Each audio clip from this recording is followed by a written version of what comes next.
Good day, lovely people. Welcome to my YouTube channel. Who I have here, I have my former pastor, Bishop Troy Carter, and Lady Latisha Carter. This has been a long time coming.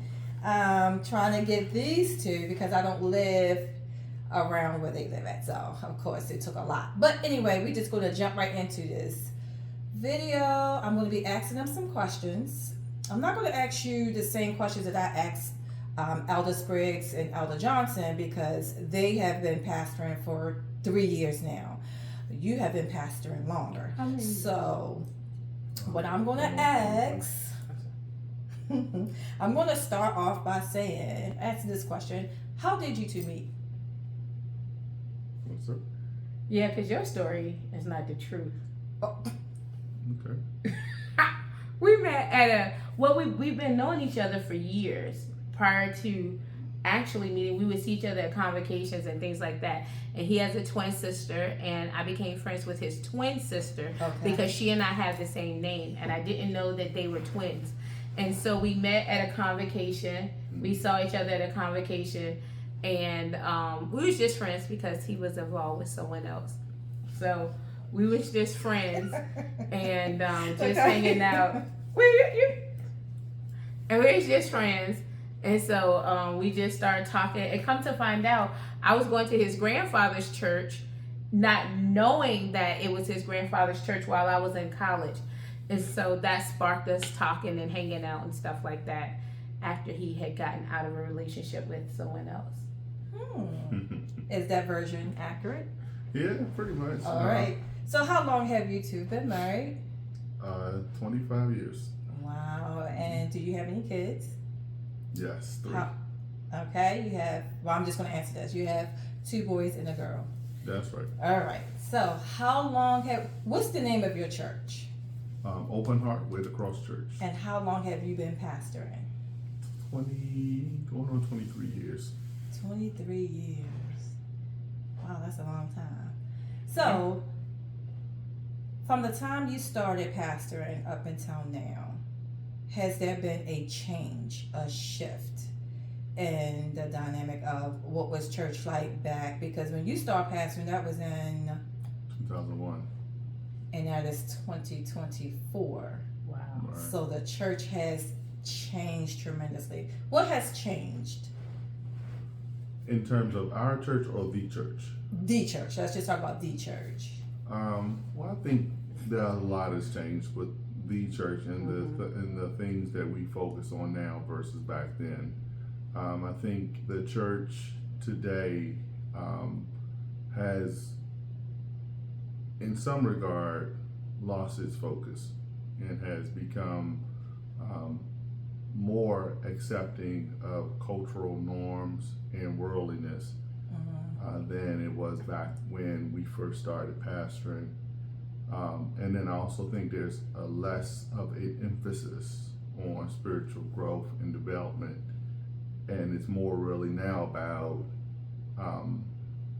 creating networks, establishing a brand, being focused on what will draw people in, but not necessarily making disciples.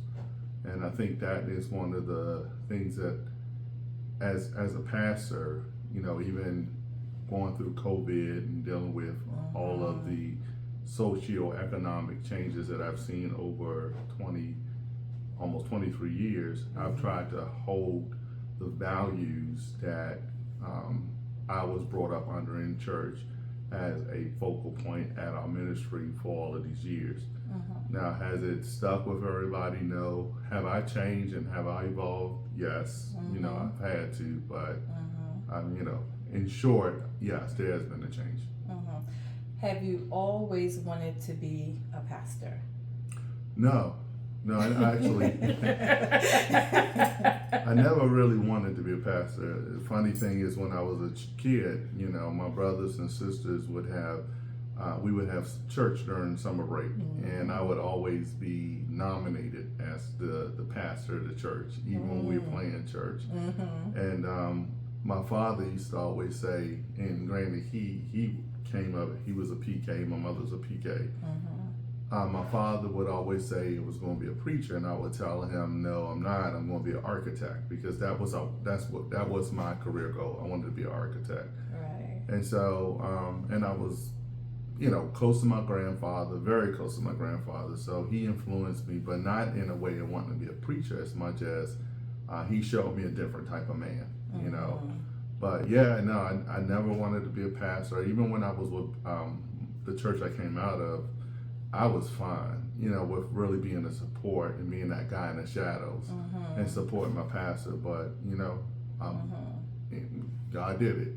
Even as a kid in school, I was quiet. I was goofy, always been goofy, but I was never the outgoing. That wasn't me. That was not my personality at all. So how I got here is only by God. Only by God. And that's another question I'm going to ask, but I want to ask Lady Carter. Lady Carter, how has it been covering your husband? You have been a first lady for how long? 23 years. And has it been, I asked you this question because I interviewed you earlier, but we was talking about the struggles and the challenges of being a first lady, and how being a first lady to a church in this era is not like how you have witnessed other first ladies, that you have sat under. It has been hard. So has it been hard covering your husband in prayer and fasting for him? It's been what it is. To say it's hard or easy, I guess it depends on your level of spirituality. It's just something that I always knew that I should do, I had to do, I did do, and will continue to do. But it's not hard, because when you love somebody, you pray for them anyway. When you love somebody, you fast for them anyway. Before I even knew who he was, I was already praying for him. And so it was just something that was a continuation of, So sometimes people, how you have a baby who is sleepy, and they're sleepy, but they're fighting sleep and they don't want to go to sleep. Sometimes that's how it is spiritually. You know that there's things that you need to do for this person, and either you're fighting against it, or they're fighting against it, or they don't know that they need it. But God put something in you, and this is what is needed at this time. So that's kind of how I moved down through the years and continue to move. It's what God says that he needs in the moment, because he's not going to say, "Oh, I need, I need you to do X, Y, Z," because he's focused on what he's doing. But I can sense that, okay, something's different. There's a shift. He's stressed. He's this, he's that. So, and as I said before, being as a connect, you're covering him. As a first lady, not as a first lady, as a wife, you are to protect him. You are to protect your spouse. You are to protect your family. And if you're not a warrior, you're not doing your job. And a warrior always fights. A warrior fight from the time she gets up until the time she goes to bed, whether she's fighting for her husband, whether she's fighting for her kids, whether she's fighting for someone in the church, whether she's fighting for herself, her children. She's always at war with the enemy, because the enemy's job is to steal, kill, and destroy. He doesn't take a day off. Never. He doesn't take a day off. Never. So you're always fighting. And that's our job. So, being so that you are a seasoned pastor, you are, how do you know, Bishop Carter, that you were called into the ministry? Because we see a lot of pastors, if you will, you can see their fruits, and they are not bearing good fruits. And you sit back, you're like, how did you get into this position where did you just go, like they say, you were sent, you wasn't called, you just went, not sent, you went.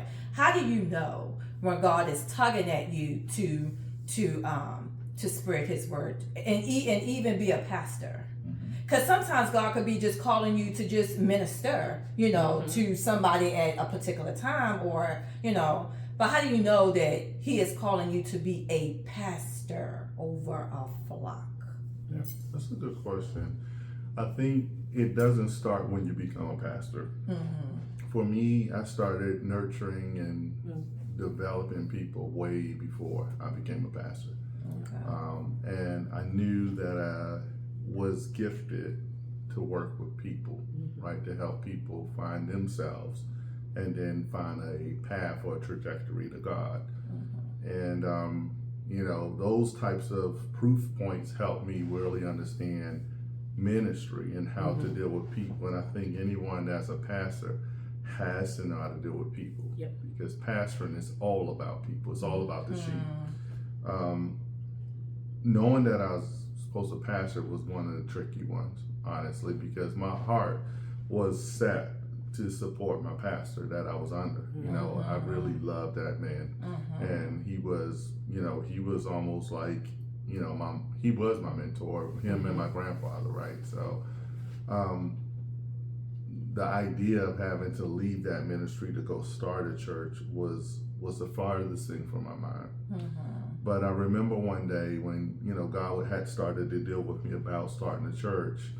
I was praying, obviously, but still had my own questions about if it was me or if it was God, Right. because some of the friction that was taking place at the church at the time. Right. And there was a guy that I used to work with, and me and Latisha was driving down Route 1, Laurel Bowie Road. No, not Laurel Bowie Road. I forgot the name of the road. Route 1, right? Route 1, Route 1. And as I was driving down the road, all of a sudden a car came beside us and started honking. And I looked over, and it was a guy that I worked with, so I pulled over. And he got out of the car, I got out of the car, and we, greeted each other and all. And he said, I had a dream. He said, I had a dream that I was sitting in your church and you were pastoring. And, that was the proof that I needed, because he wouldn't have known. But so things like that let you know that you are moving in the direction that God wants you to move in. And the truth be told, when we started, I said, Lord, if you want me to do this, then allow me to find a building that my tithe could cover, because as you know, Your tithe. I preach a gospel that's right out the book, right? I don't sugarcoat nothing. So I said, I need a place that if everybody leave, we can still have church, and I'm not dependent and being held, held up because people won't give. So the Lord did that. He gave me a church that at that time my tithe was $800 a month, and He blessed us to find a church that was $800 a month. And so, and 23 years later, He's continued to be a sustainer for our ministry. Wow, never heard that. I don't even think many pastors think like that what you can be able to afford, not depending on what the people can bring, because we know people come and go. Right. And with people coming and going, how does that make you feel as a unit? Because you are also your husband's helpmate. How does that make you feel when you see your church size expand and then it gets smaller and then some of the people dwindle? Well, I mean, how do you feel? Because a lot of people don't think that pastors and first ladies have feelings. They think, okay, well, I just come to this church and then I'll go to another church and then I'm just going to move my membership somewhere else. How do you feel about that? About members church hopping? And I'm saying members because members do it. So when you are involved, when you've been in ministry for an extensive amount of time, you do know that there's going to be a lot of people, and then you shrink and you grow again. But to be honest, and I'm coming from a different perspective, because for our pastors want all the sheep, right? Exactly. They want anybody who walk through those doors to be lifers and to grow and to develop and to be a part of the ministry and develop. As a pastor, as my role, I sit and I watch. I sit and I watch. I'm a watcher, and I can tell some, like, oh, they're gonna be here for a while, or they're gonna be here for a short time. They're gonna be here for X amount of time, And I think God prepares women for that, because when we have children, we know they're not going to stay with us forever. We know that they're going to grow up and they're going to leave. Fathers tend to think that their kids going to be around forever. Like, they're not going to grow up and leave the house. They're going to stay. And just like in the church, you kind of know that there is not always going to be lifers in the church. And so, I know that it hits the pastor different than it hits the pastor's wife, but you kind of you're almost prepared for it. And but I think what God does, in a way, he prepares you to know when people are going to go. And then I believe that pastors can speak growth into their church. I believe it. And I think that pastors, they don't know that is a gift that God has given them, and they don't use it. Sometimes we speak slow growth into our church. We speak fast growth into our church. But God listens and God hears. I said earlier on that sometimes you have to be careful with what you ask God for, because he hears you. And but to see growth is always a beautiful thing, right? But when you see people go, it's almost it's resolute in your spirit, because you're like, yeah, it was time for them to go. You're not surprised that they left. Or when people come in, you're not surprised, because God lets you know that there's about to be an expansion. You start to do something different. You start a new level of your ministry. You start to look, you start to want to do something different. And when you get that unction to do something different, there's always going to be, God's going to send someone in to fill in the gap. That's true. And sometimes I think sometimes pastors are not always so willing to wait on it. They want it right now, right here. God show them something, they want it right here, right now. And whereas women, we're a little bit more patient, and we'll sit and we'll wait and we'll look. And I told Pastor, I tell him all the time, I dreamt of people that I've never seen, and when they come in the door, I go, I think, one thing I've always said about our church, which has been true, is we'll grow slow, but we'll grow strong. Because I never wanted just to have a crowd. I want to have people ready for heaven. Exactly. And not to say that I'm against a large, growing, flourishing ministry. I'm not. I think that, making an impact that way is definitely something I want to be able to say, my heart has done. Right? We've grown and we have become a flourishing ministry. But when people come in, I look at it for what it is. Right. It's a season. They made a decision. And one thing I decided that I would not do is be bitter with people if they leave. Yeah. Because if I say I love them, my love has to be beyond their membership. And people that have left our church, they call me, they reach out, they know that the same guy was when they were under me as their leader. I'm the same guy now. I love them, and I don't try to pastor people that are under another pastor. I let them know, if you ask me a certain question, that's for your pastor. When people come in and we grow, of course I'm thrilled. I love to see growth, but like First Lady said, there are times when I know people are there for a season. Yeah. And I get that.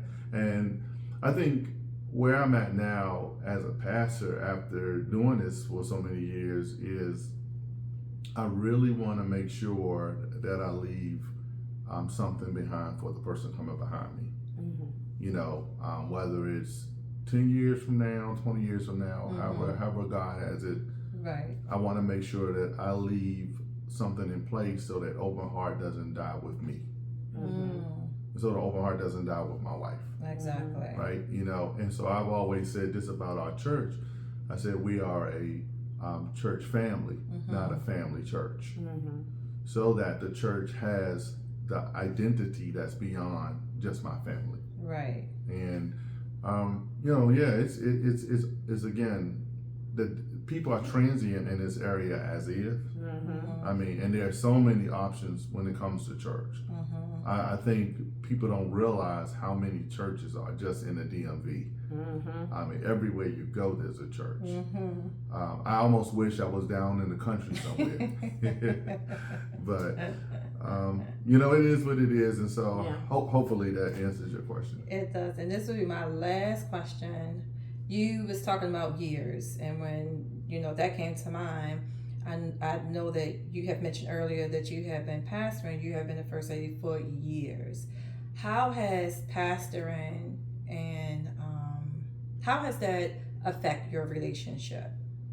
Because, you know, pastors give so much to the people, to the community, to, you know, to serving. How has that affected your relationship in a good way and in a bad way? But, you know, you have been pastoring, you know, for a long time. So, and I talked to Lady Carter earlier. I think you were in your early 20s, late 20s when you started. Yeah. And so how has that affect your life, your relationship? Either one of you can answer it. I would like for both of you to answer it, but how have that affect your relationship, pastoring the church, giving your all to the church? Well, I mean, I'll say it like this. I'm probably tri-vocational pastor. You know, I'm a VP of technology, and I've been in technology since even when we were dating. You know, I'm a part owner of a construction company. Do a lot with the church. So I feel like my life has always had to be split in so many different ways and compartmentalized that it's been so difficult for me to really devote the time I want to Latisha. You know, and I've always been a family guy, so I've always been connected with the kids. But even that, when we got married, you know, 7 months, 8 months, kid is here, you know. And I'm so thankful for, you know, my firstborn. But, you know, she and I, you know, we never really had that dedicated time to really build us. Right. And so it's just now, like in the last few years, that we really had a chance to really discover the beauty in one another to the extent that we know now. So we were doing church, doing home, we were raising kids, working jobs, you know, doing all of it. And for the most part, people on the outside looking in thought it was leave it to beaver type stuff, but we went through hell. You know, we've had struggles. We've had times, or sometimes I didn't think my marriage was going to make it, to be quite frank. But that's again where, you know, having someone Holy Ghost filled in your life, having someone that's, you know, that has roots beyond the money, roots beyond the ministry, like roots beyond what people think. Right. Matters the most. Right. And so we are where we are now is where I wish we were day one. But you live and you learn, right? Yeah. And I guess the last thing to say is, you know, the ministry has matured as we've matured. And I can see a difference in our church now versus even 10 years ago, 5 years ago, because of the maturity we've gained in our relationship with each other. So, and I think pastors need to know and need to have that understanding going in, that when you start pastoring, you know, your life becomes split in so many different ways. One other thing is people don't have the same passion that you have. And oftentimes you expect people to match your passion, but they can't. The burden's not on them, you know. That's true. That the mandate from God is not on It's them. not on them. So that's true. I think that we complement each other very well, like peanut butter and jelly, salt and pepper. I think Pastor will agree with this, that I am very resolute. I am yes or no, and I've been that way since day one.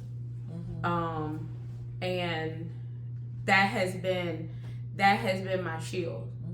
That has been my sword.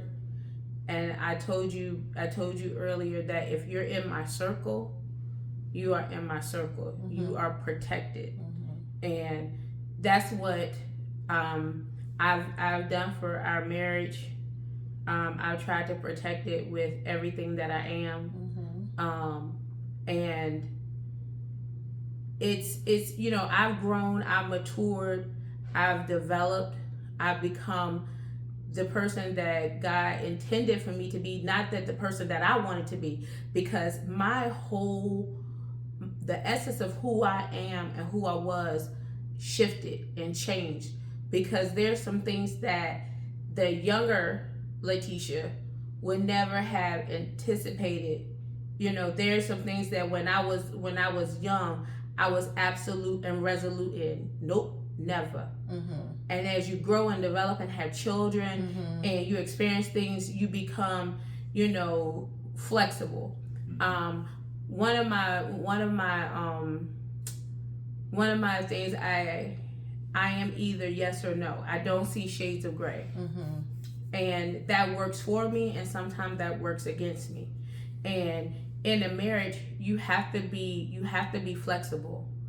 And I've tried to be flexible in everything that I do. I try to not be as absolute and give space for growth, give space for, you know, mistakes, especially like when raising children and dealing with people, you know, because everybody's not going to live the way you want them to live. Everybody's not going to do what you want them to do. And to be rigid does not work. Rigid does not work in a marriage. And you have to be flexible in a marriage. And so that's what I've tried to be, is flexible, to the point where I can help make up the difference. You know, just like he said, he works multiple jobs. I work outside the home. So, you know, you have to have a balance. And I think we balance each other out. He says he's quiet. He is sometimes, but when he's Troy, I let him be Troy. He's not always Bishop Carter. I'm not married to Bishop Carter. I'm married to Troy. Troy is my husband. If I was married to Bishop Carter, y'all could have something to be jealous about. But I'm married to Troy. You still can have something to be jealous about, but you know, I'm married to Troy. And so Troy and Bishop Carter are two distinctly different people. And you have to understand that. You're married to the man, not the position. Exactly. Not the title. Right. You know, that I'm married to Troy. Troy comes home to me every night. And so I've learned to have that relationship with Troy. And I serve and I worship with Bishop Carter. Right. I'm not married to Bishop Carter because Bishop Carter belongs to God. He's God's man. He's my pastor. And you know, it takes other people who are in the church to fully understand that and make sense of it. But if you know, you know, and if you don't, you'll get it one day.